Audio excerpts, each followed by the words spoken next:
اور پھر اللہ تعالیٰ اہم موضوع کے بارے میں بات کرتے ہیں، اور یہی وہ ٹاپک ہے جس پر میں اپنا آج کا سیشن ختم کرنا چاہوں گا، اور یہ بہت اہم ہے۔ اس سے پہلے 3 آیات روز آخرت کے بارے میں تھیں، اب ہیں والذین هم لفروجہم حافظون الا علی ازواجہم او ما ملکت ایمانہم فانہم غیر ملومین فمن ابتغى وراء ذلك فاولئک هم العادون۔ پھر سے 3 آیات کسی ایک موضوع پر۔ اس سے پہلے 3 آیات کون سے موضوع پر نازل ہوئی تھیں؟ جو ایک ساتھ ہیں، قیامت کے بارے میں، اور اگلے موضوع پر بھی خاص 3 آیات نازل ہوئیں، اور آپ کو پتہ وہ کیا ہے؟ بے حیائی، ان لوگوں کے بارے میں جو اپنی شرمگاہوں کی حفاظت کرتے ہیں۔ ہم اس وقت تقریباً سب سے بے حیا دور میں جی رہے ہیں، ایسے دور میں جہاں بے حیائی پورن ویڈیوز آپ کو ہر جگہ میسر ہیں، ہر جگہ۔ ایک ایسے دور میں جہاں pornography industry multi trillion dollar industry ہے، جس کا صرف ایک ہی ایجنڈا ہے، ایک ہی پوائنٹ ہے کہ آپ میں سے ہر کوئی اس میں دلچسپی لے، ہر مرد عورت بچہ اس چیز کو دیکھے، اور وہ امید کرتے ہیں کہ آپ اس کے عادی بنیں تاکہ ان کے کاروبار میں مزید اضافہ ہو جائے۔ اور اس فحاشی کا نتیجہ یہ ہے کہ لوگ انسانیت سے گر کر جانور بنتے جا رہے ہیں، جنسی جانور۔ اور بدقسمتی سے آپ میں سے کچھ لوگ ان چیزوں کو دیکھنے کے عادی ہو چکے ہیں، ان کو بار بار دیکھتے ہیں اور ان کو اپنے موبائل میں سیو کرتے ہیں، اور آپ ان کو برا نہیں سمجھتے اور اپنے آپ کو جسٹیفائی کرتے ہیں۔ بعض اوقات آپ کو برائی کا احساس ہوتا ہے، لیکن پھر بھی آپ وہ چیز دوبارہ دیکھتے ہیں اور سوچتے ہیں کہ یار کم از کم میں کسی کو نقصان تو نہیں پہنچا رہا نا، کسی کے ساتھ تو نہیں کر رہا، میں تو بس دیکھ رہا ہوں، اٹس اوکے۔ آپ کو پتہ ہے آپ کے ساتھ کیا ہو رہا ہے؟ اندر ہی اندر آپ کی روح کٹ رہی ہے، آپ کے اندر روح باقی نہیں رہ رہی، اس لیے آپ کی نمازیں خالی ہوتی جا رہی ہیں اور آپ کی آنکھوں سے آنسو ختم ہو رہے ہیں، کیونکہ آپ کے دل سے اللہ کا خوف جا چکا ہے اس فلت کی وجہ سے جو آپ بار بار دیکھ رہے ہیں، جو آپ کو انسان سے جانور میں تبدیل کر رہی ہے۔ یہاں تک کہ آپ کی نظر جب آپ کے پاس سے کوئی عورت گزرتی ہے تو وہ آپ کو انسان نہیں لگتی، وہ آپ کو گوشت کا ٹکڑا لگتا ہے جس پہ جانور جھپٹتے ہیں۔ آپ کو نہیں لگتا کہ وہ کوئی انسان ہے جو عزت ڈیزرو کرتا ہے۔ آپ ہر کسی کو دیکھتے ہو اور ہر چیز کو دیکھتے ہو، بڑی مشکل سے آپ اپنی نظروں کو نیچے کرتے ہو، چاہے آپ سب وے پر ہو یا کیمپس میں ہو یا کام پر ہو یا سڑک پر ہو۔ یہاں تک کہ آپ کو کوئی بل بورڈ نظر آ جائے، آپ 1 نہیں 2 نہیں 3 بار دیکھو گے۔ آپ کوئی موقع نہیں چھوڑتے اپنی روح کو ٹھیس پہنچانے کا، اپنی آنکھوں سے، اپنی نظروں سے، اور آپ پوری طرح اس چیز کے عادی ہو چکے ہو۔ اور پھر آپ پوچھتے ہیں کہ بھائی نمازوں میں خشوع کیسے لایا جائے؟ کس دنیا میں آپ رہ رہے ہیں؟ کس دنیا میں؟ ایھا الاخوہ، مائی برادرز، خاص طور پر آپ، I know some sisters have this issue too. It's a sad reality. پر ایک جنگ ہے یہ، بلکہ یہ کسی بھی جنگ سے زیادہ خطرناک ہے، کیونکہ اس کے اندر ہماری روحیں تباہ ہو رہی ہیں، اور یہ چیزیں ہمارے گھروں تک آ رہی ہیں۔ میں اپنے بچوں کو ایسی چیزوں سے جتنا ہو سکے اتنا بچانے کی کوشش کروں گا، لیکن وہی بچہ جب اسکول جائے گا، اور بے شک وہ اسلامک اسکول ہو، اس بات کا بہت بڑا امکان ہے کہ اس کا کوئی دوست، اس کا کوئی کلاس فیلو اپنے فون سے، اپنے آئی پیڈ سے کہے کہ بھائی یہ دیکھو ذرا، یہ حقیقت ہے، یہ کوئی من گھڑت بات نہیں ہے۔ مجھے اپنے بچوں کو تیار کرنا ہے اس دنیا میں، اس بے حیا دنیا میں جس میں وہ بڑے ہو رہے ہیں۔ اس سے بچنا مشکل ہے کیونکہ یہ فتنہ ہر طرف ہے۔ آپ چاہے اسلامک لیکچر یوٹیوب پہ دیکھ رہے ہوں تو وہاں کہیں نہ کہیں ارد گرد کچھ نہ کچھ ایسا ضرور ہوگا جو فحاشی کا ذریعہ ہوگا، اور مجھے نہیں لگتا کہ یہ بائی ایکسیڈنٹ ہے۔ ہوتا کیا ہے کہ آپ ایک اچھی ویڈیو دیکھ رہے ہوتے ہو اور آپ کو کچھ نظر آتا ہے اور آپ وہاں کلک کرتے ہو، کرتے and you and up watching discussing things. والذین هم لفروجہم حافظون، اسپیشلی جب ان کی شرمگاہوں کا معاملہ آتا ہے تو وہ اس کی حفاظت کرتے ہیں، وہ اپنی حیا کا پاس رکھتے ہیں۔ بھائی اس کا حل بتاؤ، کیا میں شادی کر لوں؟ جیسے ایک بھائی نے پچھلے دن سوال کیا تھا، اور میں اتنی جلدی کیسے شادی کر سکتا ہوں؟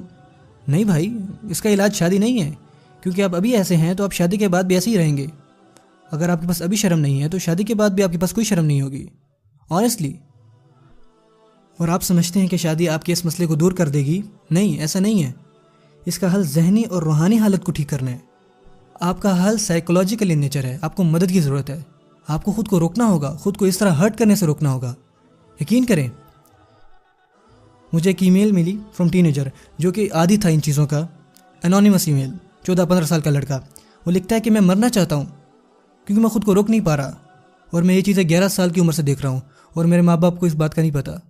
اور جب میں یہ سب پڑھتا ہوں تو میں روتا ہوں، کیونکہ یہ اکیلا بچہ نہیں ہے، اس طرح کے لاکھوں مسلمانوں بچے ہیں، اور ہمیں ان سب کی مدد کرنی ہے، ہم سے جتنی مدد ہو سکی۔ پر ہمارے پاس اتنے وسائل نہیں ہیں جتنے کہ ان سب کو پھیلانے والوں کے پاس ہوتے ہیں. اور یہ کوئی ریئلسٹک بات نہیں ہوگی اگر میں کہوں جی فیس بک، یوٹیوب، ٹویٹر، انٹرنیٹ یہ سب حرام ہے. اٹس ناٹ ریئلسٹک، کیونکہ یہ آج کے زمانے میں آکسیجن کی طرح کامن ہے. جو طریقہ ہم اپنا سکتے ہیں وہ یہ ہے کہ ہم اپنے بچوں کے ساتھ میچور بات کریں، کھل کر بات کریں اور ان کو بتائیں، سمجھائیں کہ کس طرح اس سے بچا جا سکتا ہے. اور جو ایلڈرز یہاں بیٹھے ہیں، stop watching Indian movies guys.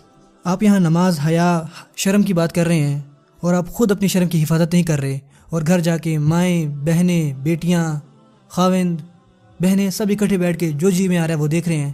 کم آن. والذین هم لفروجہم حافظون، وہ اپنی شرم گاہوں کی حفاظت کرتے ہیں. اور شرم گاہوں کی حفاظت کرنے کا مطلب یہ نہیں ہوتا کہ آپ بس زنا نہیں کرتے، بلکہ ہر وہ کام جو آپ کو زنا کے قریب کرے اس سے بچتے ہیں، چاہے وہ کچھ بھی ہو. وہ اپنی حفاظت کرتے ہیں. انہیں پتہ چل جاتا ہے کہ ان کی حیا، ان کی شرم انڈر اٹیک ہے. وہ جان لیتے ہیں کہ یہاں ان کا ویک پوائنٹ ہے.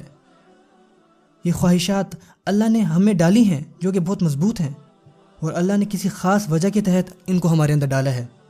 اور یہ آپ جانتے ہیں، اور آپ کے پاس ہے، یہ آپ جانتے ہیں، اور آپ اس آزمائش سے ہر روز گزرتے ہیں، اور خاص کر کے اس شہر میں.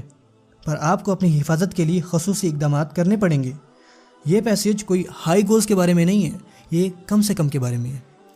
کم سے کم اپنی حفاظت کریں، کم سے کم بے حیائی سے بچیں، اپنے نفس کے خلاف جائیں، اپنے آپ پر قابو رکھیں. مجھے پتہ ہے آپ میں سے کچھ نے ان چیزوں کو چھوڑنے کی کوشش کی ہے لیکن وہ پھر سے واپس آئے. آپ نے پھر کوشش کی لیکن آپ پھر سے واپس آ گئے، اور آپ نے پھر سے کوشش کی لیکن آپ پھر سے واپس آ گئے. آپ بار بار کوشش کر رہے ہیں، آپ سٹرگل کر رہے ہیں. آپ ہمت نہ ہاریں، اپنے آپ کو دیکھیں، تنہائی میں رہنا بند کریں. اچھے دوستوں کے ساتھ رہیں، باہر رہیں. اگر آپ نے پڑھنا ہے تو کہیں اور پڑھیں، لائبریری جا کے پڑھیں، وہاں پڑھیں جہاں لوگ ہوں. کیونکہ جب آپ اکیلے ہوتے ہو شیطان آپ کو گھیر لیتا ہے، اور اگر اللہ کا خوف نہیں تو لوگوں کا خوف کام آ جائے گا. At least something is better than nothing. اور جتنے بھی یہاں پیرنٹس بیٹھے ہیں ان کے لیے، اگر آپ کے پاس گھر میں کمپیوٹر ہے تو پلیز اس کو لیپ ٹاپ مت بنائیں، گھر میں ڈیسک ٹاپ لے کے آئیں. اور جتنا بڑا آپ مانیٹر لا سکتے ہیں اتنا بڑا مانیٹر گھر میں لے کے آئیں.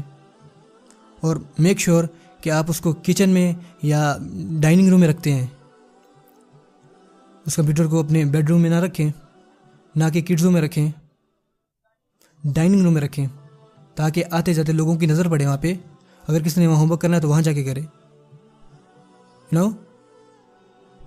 That's how you should have it. آپ کو تھوڑی بہت احتیاط رکھنی پڑے گی. اپنے 11 سال کے بچے کو اسمارٹ فون مت دیں. آپ کیا سوچ رہے تھے؟ یہ کوئی اسمارٹ کام نہیں تھا.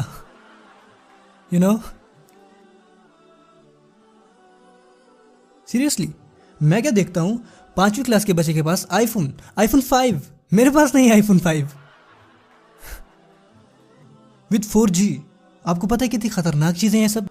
والذین هم لفروجہم حافظون الا علی ازواجہم، مگر اپنی بیویوں یا اپنے ہاتھ کے مال کنیزوں سے، او ما ملکت ایمانہم فانہم غیر ملومین، کہ ان پر کچھ ملامت نہیں. اللہ جانتے ہیں کہ ہمیں یہ خواہشات ہیں، اور اللہ نے ان کا حلال طریقہ بتا رکھا ہے، اس کے علاوہ کہیں اور سے نہیں. اور بائی دا وے، جو لوگ اس چیز کے عادی ہو جاتے ہیں اور جن کی حیا کی سینسز جاتی رہتی ہیں، اوور ایکسپوزڈ ہو جاتے ہیں، تو ان کی جو میرج لائف ہوتی ہے وہ بھی برباد ہو جاتی ہے. ان کو کوئی فائدہ نہیں دیتی. ان کے ذہن میں ایک ورچوئل آئیڈیا ہوتا ہے کہ what pleasure means but they don't find pleasure in their spouse anymore. اور پھر نیا فتنہ گھروں میں آ جاتا ہے، نئے مسئلے جو کہ گھر کے گھر تباہ کر دیتے ہیں مسلمان گھرانے. اور ایسا ہو رہا ہے. سو اللہ ان لوگوں کی یہاں بات کرتے ہیں کہ جو نماز ادا کرتے ہیں، اور وہ فرما رہے ہیں کہ میں ان کا یہاں ذکر کر رہا ہوں کیونکہ یہ موصوف ہیں المصلین. اور پھر تمام الذین کی آیت اور اسماء موصولہ یا پھر وصف ان کی صفہ، جس کا مطلب تمام نماز قائم کرنے والے، تمام جو اپنی شرمگاہوں کی حفاظت کرتے ہیں، جو قیامت الدین سے گھبراتے ہیں، اور وہ لوگ جو استقامت سے نماز پڑھتے ہیں، اس پر قائم رہتے ہیں. یہ ہیں وہ لوگ. فمن ابتغى وراء ذلك فاولئک هم العادون. اور جو لوگ ان کے سوا اور کے خواستگار ہوں وہ حد سے نکل جانے والے ہیں. This is an act of aggression. یہاں پہ عدو مینشن کیا گیا ہے. عدو یعنی کہ عادن سے عدو، عاد یعدو. العادون العداوہ کہتے ہیں دشمنی کو، دشمنی کو.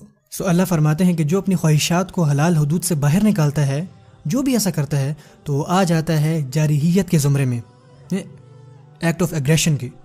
پر سوال آتا ہے کہ ایگریشن کس کے خلاف؟